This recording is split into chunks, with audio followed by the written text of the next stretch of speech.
राज्य सरकारच्या वाहतूक विभाग आणि पोलिसांकडून विनाकारण ई-चलान अनेक वेळा ऑनलाईन पद्धतीने घेतला, त्यामुळे याचा संताप म्हणून बस ओनर्स सेवा संघाच्या महाराष्ट्र ट्रान्सपोर्टर्स ॲक्शन कमिटीतर्फे गुरुवारी 5 मार्च रोजी सकाळी 11 वाजता राज्यभरातील वाहनांसह थेट आझाद मैदानात धडकण्याचा इशारा दिला आहे।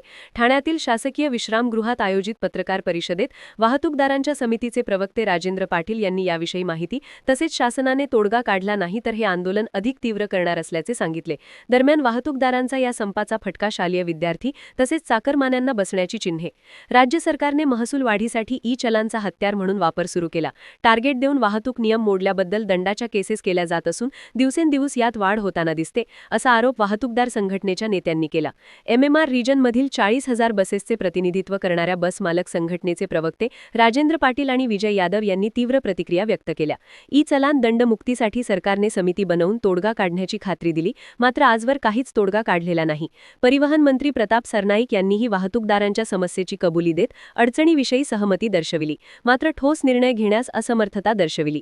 ई-चलानच्या नावाखाली गैरप्रकार सुरू, प्रत्येक कॉन्स्टेबलला ई-चलान कारवाईचे टार्गेट दिलेले, एक प्रकारे हा महसूल वाढीचा स्रोत बनवला, हे सर्वांनाच जाचक, तेव्हा शासनाने चर्चेसाठी यावे, अशी मागणी असून गुरुवारी 5 मार्च रोजी आझाद मैदानात वाहनांसह भव्य मोर्चा काढण्यात येणार असल्याचा इशारा संघटनेने दिला आहे। तर ई-चलान देताना वापरण्यात येणारी उपकरणे मान्यता प्राप्त नाहीत। ई-चलान देण्यासाठी अधिकाऱ्यांना प्राधिकृत करण्यात आलेले नाही। ई-चलानसाठी दिला जाणारा नमुना आणि पावती नियमबाह्य। ई-चलाननुसार पुराव्यांशिवायच दंड वसुली केली। पुरावे म्हणून सादर केलेले छायाचित्र धूसर असल्याचे अनेकदा आढळलेले। ई-चलान यंत्रणा राबवून वाहनधारकांवर खोटे गुन्हे दाखल करून जबरदस्तीने दंड वसूलण्यात येत असल्याचा आरोप करून वाहतूकदार संघटनेच्या पदाधिकाऱ्यांनी हे म्हणजे सरकारची डिजिटल रॉबरी असल्याचा गंभीर आरोप केला। गेल्या अनेक वर्षापासून आम्ही ई-चलन विरोधात आंदोलन करतोय। शासनाने आम्हाला वेळोवेळी आश्वासनं दिली, कमिटी स्थापन केली, परंतु ई-चलनच्या नावाने जी रिकव्हरी चालू आहे, टोल टॅक्स आणि थोडक्यात सांगितलं तर रॉबरी, नियमानुसार व्यवसाय करणाऱ्यांकडनं खंडणी वसूल करण्याचं जे धोरण अप्रत्यक्षरित्या ह्या टॅक्स ई-चलनच्या माध्यमातून चालू आहे, त्याच्या निषेधार्थ आम्ही उद्या 5 मार्च रोजी चलो आझाद मैदानाचा नारा दिलाय। आम्ही आमच्या गाड्या घेऊन शासनाच्या दरबारात देणार आहेत आणि त्यांना सांगू की आम्ही व्यवसाय कसा करायचा हे सांगा म्हणून। अशा प्रकारचे ई-चलन, चुकीचे ई-चलन देऊन ह्या इंडस्ट्री मधल्या जे ड्रायव्हर्स मिळणं आज कठीण झालेलं आहे, ही इंडस्ट्री मोडकळीस आलेली आहे।